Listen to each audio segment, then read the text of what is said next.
When do you know when it's the right time to outsource?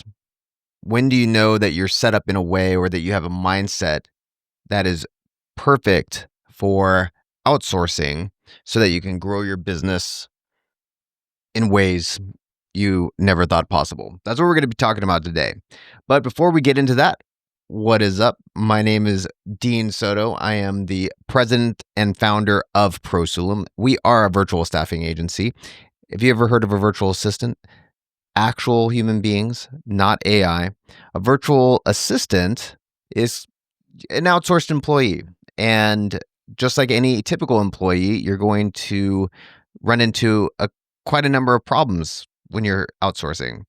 And that's why we have what we call virtual systems architects. But your typical virtual assistant, you give them a task, they have a ton of questions, and hopefully they get the task done the way you want. And you're babysitting most of the time. With a virtual systems architect, they're very similar to a virtual assistant, but you give them a task, they document it step by step into a standard operating procedure with pictures and everything. And then they go do the task, and that's it. Boom, done. You give them another task, they document it, they do the task. Systems plus outsourcing equals freedom. 30 days later, you have 30 tasks that you never have to do. If you did one task a day for 30 days, that's 30 tasks that you would never have to do in your business ever again. And that's the power of a virtual systems architect. But let's talk about outsourcing in general today. Outsourcing in general. I've been outsourcing since 2006. And so quite a number of experiences, both good and bad with outsourcing, and I'm going to share that with you today. Okay. So typically you're going to find yourself wanting to outsource when two things happen. Either, which is the not so good reason, the first reason is that you're starting to outsource because you simply don't want to do something. You maybe have a full-time job and you're doing something on the side and you're thinking that this person that you're going to hire is going to magically start doing everything that you hate in your side business. And generally that's not going to work simply because the person that you're hiring right off the bat is typically going to be seen as an expense. You're doing this to save time. And I'm not saying that saving time is bad. It's actually really good, especially when you have things moving. Which leads me to the second option is you have a crap ton going. You have a full-time job or you have a business that's running, you have a staff that's moving, but you're still working 60 plus hours a week. Or you have a staff that's in-house and the labor cost is humongous. What you'll find is that in this particular situation, often because of the massive amount of time saving, the massive amount of labor cost reduction, or if you are a skilled business owner, you kind of already know how to delegate generally. Maybe you already have standard operating procedures, things like that. Your outsourced hire becomes an investment because they're making money for you. They're actively doing things that are generating revenue. The time that's saved is time saved on revenue generating tasks and stuff. And so that's what we're going to focus on today is that small business owner or mid-sized business owner who's working 60 plus hours and wants to start outsourcing, right? If every task is requiring your attention and every time you grow and you add somebody new, it's not more freedom, it's actually more slavery you get sucked back into fighting fires and you're the bottleneck and you have no time to focus on what actually you enjoy and you love and what grows your business, then this is for you, okay? This is the simple framework that will work whether you have a virtual systems architect from us, whether you have a virtual assistant, whether you have an in-house person. This simple framework, and yes, I see that there is a mistake right there. Outsourcing, whatever. That's fine. We know what we're talking about. It sounds the same. Phonics, the phoneme sounds the same. This simple framework will make it so that your business becomes an asset that's generating revenue for you. You always document first before delegating. Whether it's you documenting, whether it's you doing a 5-minute video and a virtual systems architect is documenting, whether you do a Zoom call with one of your employees, have them record it, and then once it's recorded, they're the ones documenting it. You always document first. You have to look at the big businesses in the world. All of them have standard operating procedures. All of them have checklists. Even for managers who are doing, say, performance reviews, there's a whole checklist on what they have to go through for the employee. You cannot escape it, because nobody is going to sit there and you say, hey, I'm sending you a video. I want you to watch this video, and this is how you do this thing. And you just leave it at a video, or and nobody's going to sit there and rewind and play a video on a grand scale. You have thousands of employees. There's no way that each employee is going to sit.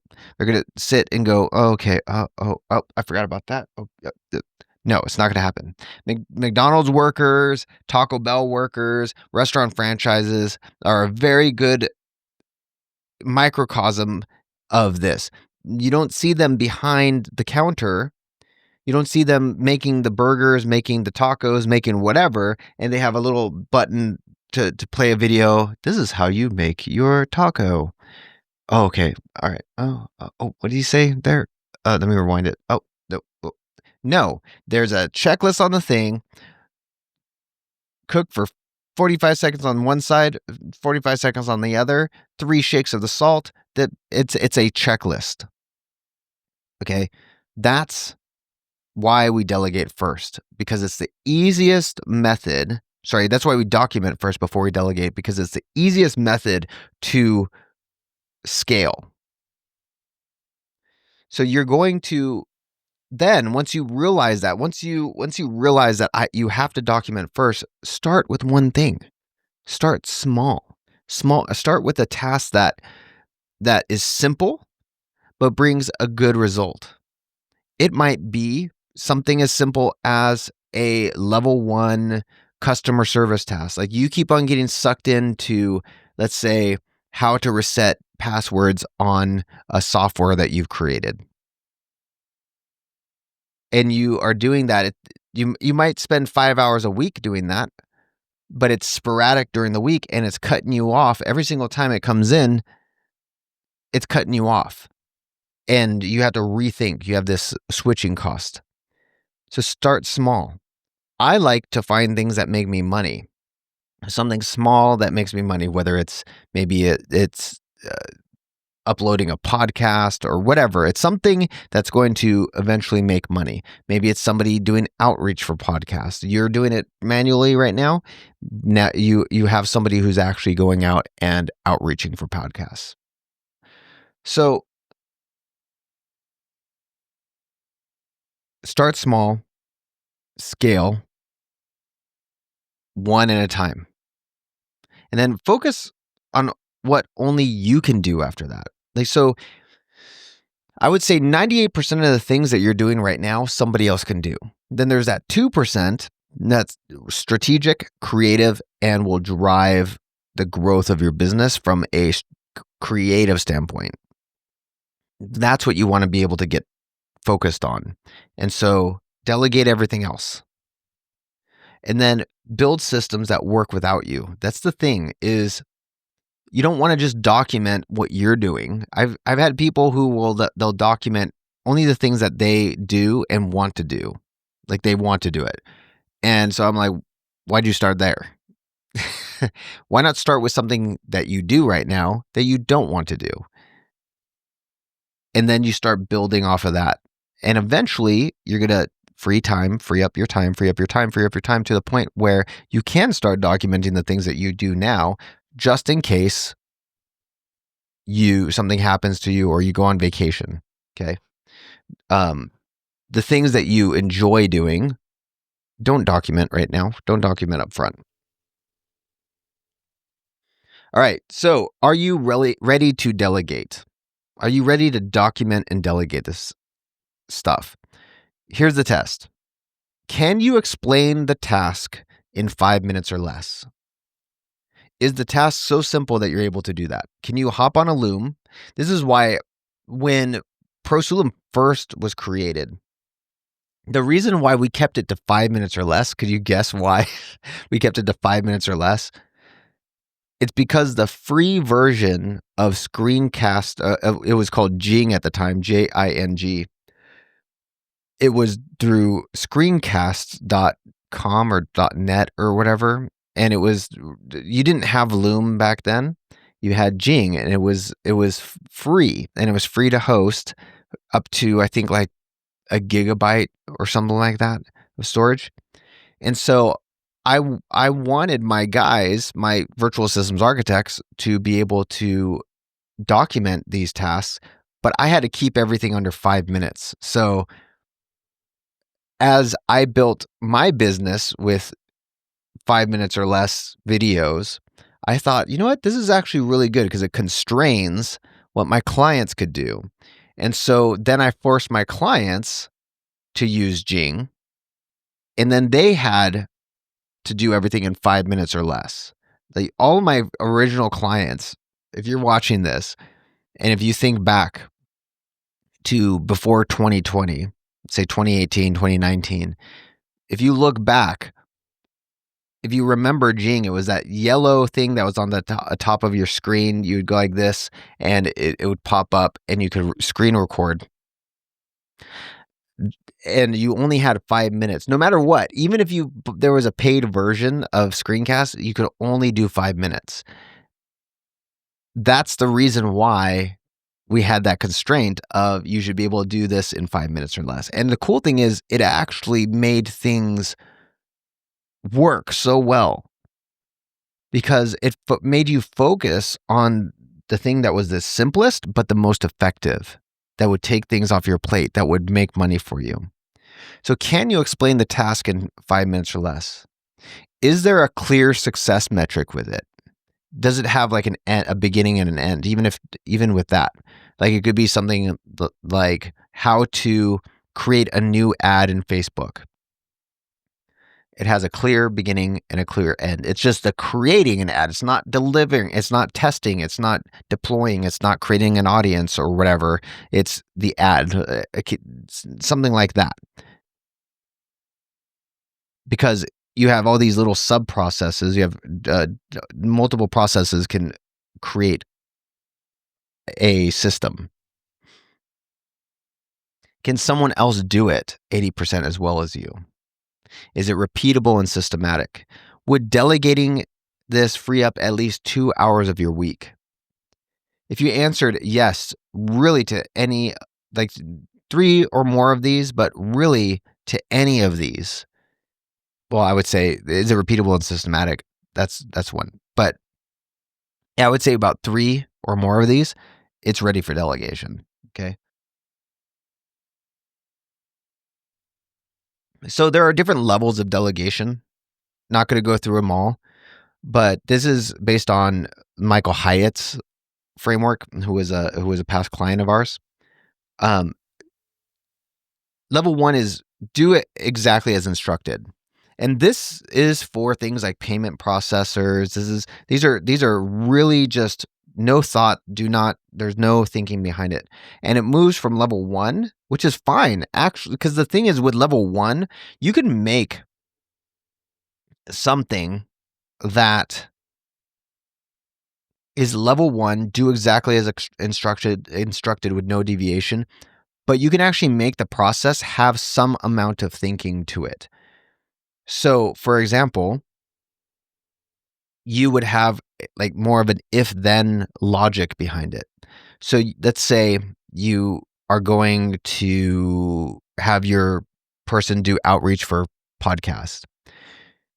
In the process, in the step-by-step that you have, there could be something where it says, if they are in the construction industry, like that type, it's that type of podcast, then I want you to do this. If they are in the beauty industry, I want you to do this. If they are in such and such industry, then do this. So there is some amount of thinking that has to happen and judgment, but it's mostly, level 1 is mostly do this exactly as is done in the process.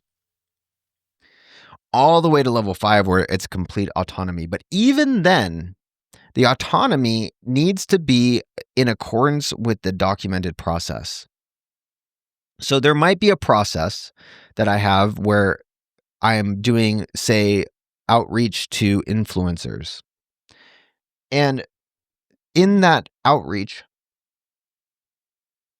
to influencers on YouTube, you can, I give license to how to contact the person. Here is a framework email that we use, but I want you to go look at their videos, find 3 things that you like about them, and then I want you to then add that to the first paragraph of the framework I've given you. Then in the second paragraph, I want you to ask about sponsorship. How much does it cost to run a sponsored ad on their channel or something like that?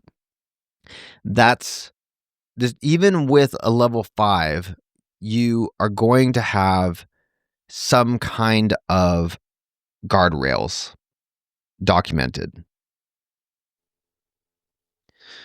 So here's where I tell people to start generally. Okay.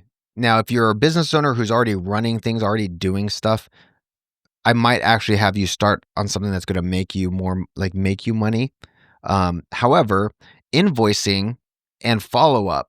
So invoice processing and follow up is one of the best ways to create and make money, and to offload, because a lot of times you, especially with people who their accounts receivables are just, they're lagging, right? If you had somebody, if you created a process for the person to email and call and follow up on accounts receivables, that's cash in your pocket. That's cash flow coming in.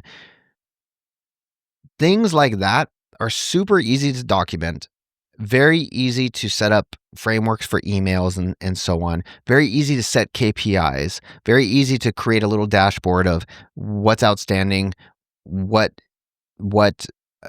many communications have been sent, and how many invoices have we closed out. Okay.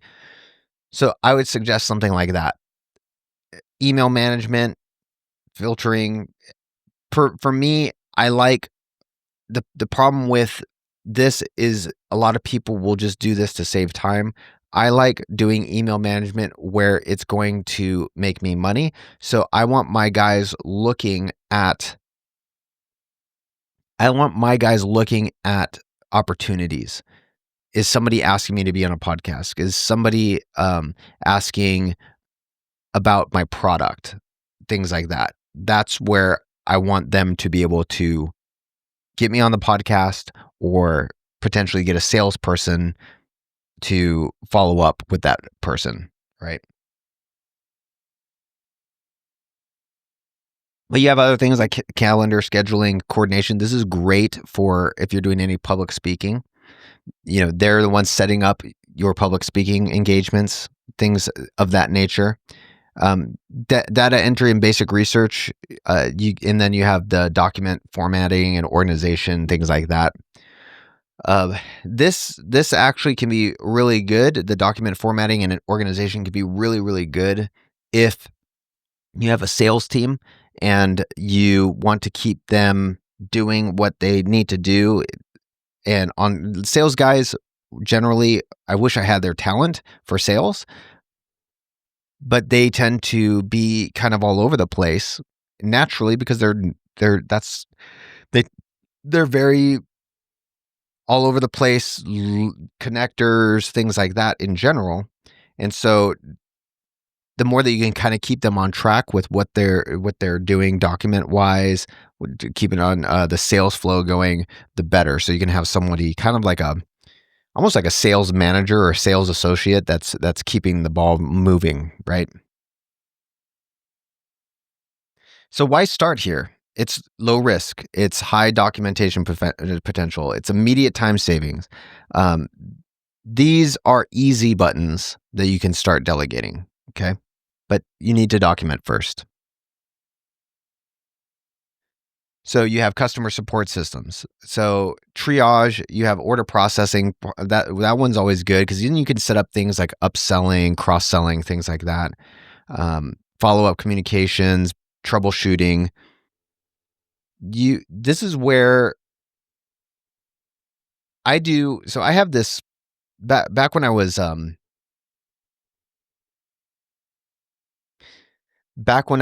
doing drop shipping. I created this frequently asked questions document, and it had codes. It was like 1.0, 2.0, and so on. It's very similar to my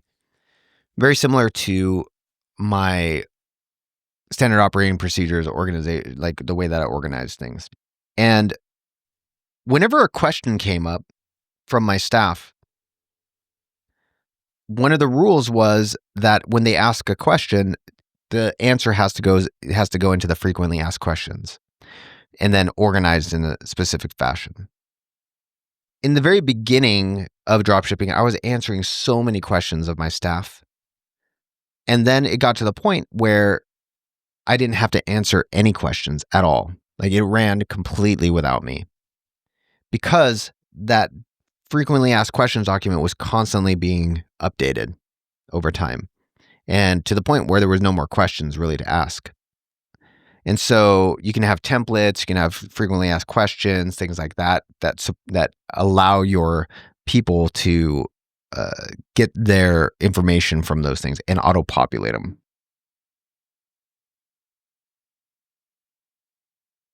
You can have them do social media posting, blog posting, email marketing campaigns, things like that. Now with ChatGPT, you can have them do so much. Even with graphics, you have ideogram, you have all these different things that are allowing graphics to be created. So you can have an entire process, one person running your entire social media and marketing collateral, keeping things on brand, putting your brands, like all your brand colors, brand book and things like that into ideogram or even ChatGPT, and it'll still keep if you do manus.im, you can put your branding there and it'll create things based off of that. That's how these slides are created.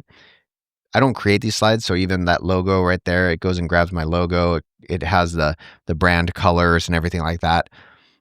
These slides are created by Manus. So you can have your team utilize AI to create all your collateral. It's pretty crazy.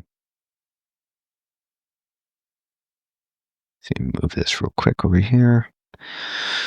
So then you have obviously your operational processes, inventory management, vendor communications, quality control checks. The cool thing is if you do things with a video and you have a document, like with a virtual systems architect, you're sending a 5-minute video, right? You're sending a video. And so at the very end of the task you show them, you just say, okay, and here's how to do a quality control check.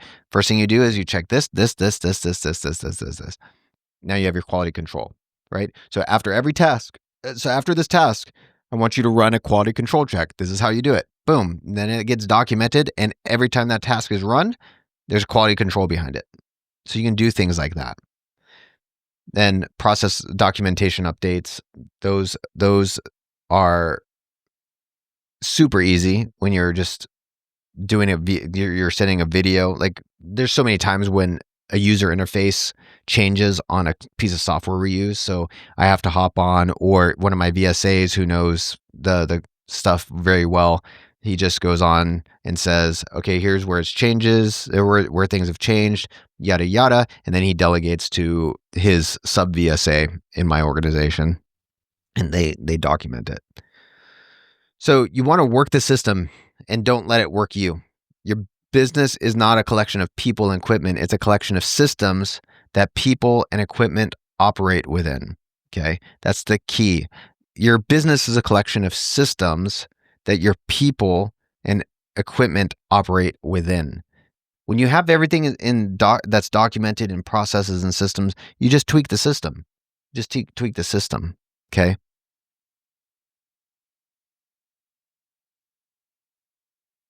So when you're first delegating, never, ever, ever delegate like planning and vision setting and creativity and things like that, or key relationships or financial decisions or the core product or service delivery or your team leadership and culture.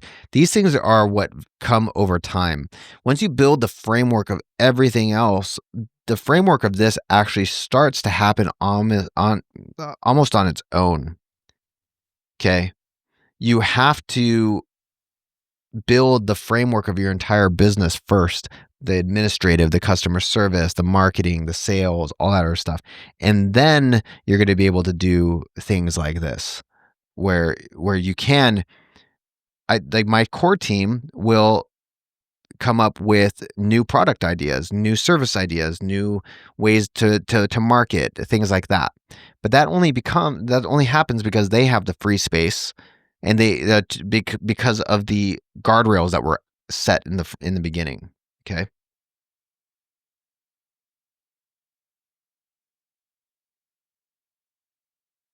Always, always, always document before you delegate. Okay. You have to have step-by-step procedures. You can't get around it.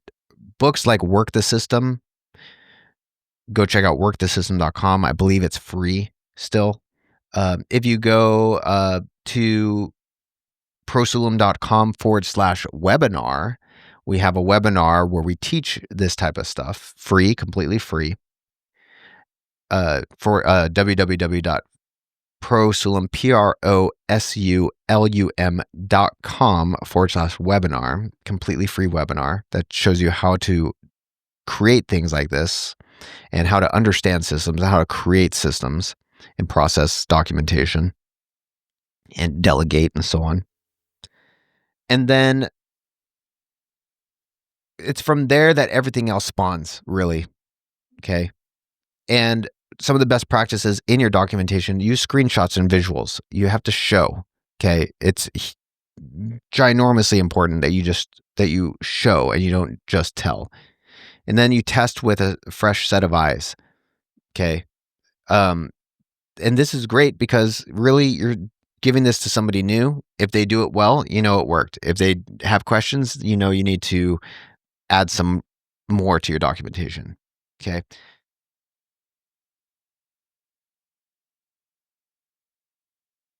So cutting out of all the fluff, what I tell people, find one thing that's bothering you right now, get it documented, and offload it to somebody else. And you're going to see how powerful that one thing, you've just freed up 2 hours, 3 hours, 4 hours, 10 hours, 40 hours a week off of that one thing. Okay. And then start building out the rest of your business. Start mapping and start creating documents for the rest of your business. Okay. So here's a good 30, 60, 90-day plan. First 30 days, document 3 administrative processes. Start with one. Okay. Start with the first one, the one that's the most painful, thing that you hate to do, and then get to 3 in 30 days. Not a big deal. A lot of our clients, they're done with 30 in 30 days because they're just showing their VSA how to do it. The VSA documents it, and then it's done. Okay. 1 task a day. Okay. But do at least 3. Okay. Low risk, something super simple, but saves you a lot of time. And then from there, delegate 2 more processes. Okay. And this is more of on the customer support system, not just on the administrative side. And then 60 to 90, you can start doing things like the content marketing delegation, and things like that, branding, more creative stuff. Okay. But start with administrative, start with things that you don't like. That's more of the administrative. And that takes time, that takes you out of the loop so that you can focus on better things. So how do you know this is working? The amount of hours reclaimed per week. If you could get back, say, 5 hours a week in crap that you don't have to do, that's 20 hours a month, sometimes 25 hours a month because there's 5 weeks in some months. And then you could use that 20 to 25 hours on something that's actually generating revenue, right? So you're able to then have a less stress, better work-life balance. You're going to be able to grow your business. That 5 hours a week extra could be networking events, could be more content generation, whatever it is. And then it's going to compound because you're going to get more and more hours back. This is why Bezos, Musk, all these big time business leaders, they are able to have 20 businesses running, and they're the CEOs of 20 businesses. You just don't hear about it. Okay. But these are the things, this is how you know it's working. This is how you measure it. Okay. So next steps, just pick one administrative task to document this week, please. Just do it. One administrative task, something you never want to do again. Document it, or have a virtual assistant document, have your employee document it, or get a virtual systems architect and we'll document it for you. And they'll do it as well. And they're half the cost of somebody in California that's a entry-level high school student, right? You pay more for a high school student that has no idea what they're doing than a virtual assistant or a virtual systems architect who is like extremely skilled. Okay. Then create a simple process checklist off of that document. I mean, that document will be a process checklist. Okay. You can test it yourself, or I just hand it off and see if it works. If it's something that's not going to destroy my business, right? If you get value out of that and you see that, holy crap, this actually works, schedule a discovery call and start building your virtual systems architecture. Like, start building with a virtual systems architect. Half the cost of somebody in California who's entry level, who's a minimum wage, literally about half the cost starting. And they'll document everything. They'll take what you show them, document it, and then they'll do it. And you never have to do that thing ever again. Time saved, money made, and so on and so forth. If that sounds good to you, schedule a call, www.prosulum.com, PROSULUM.com, www.prosulum.com, PROSULUM.com/schedule. And my name is Dean Soto, and I will see you in the next video.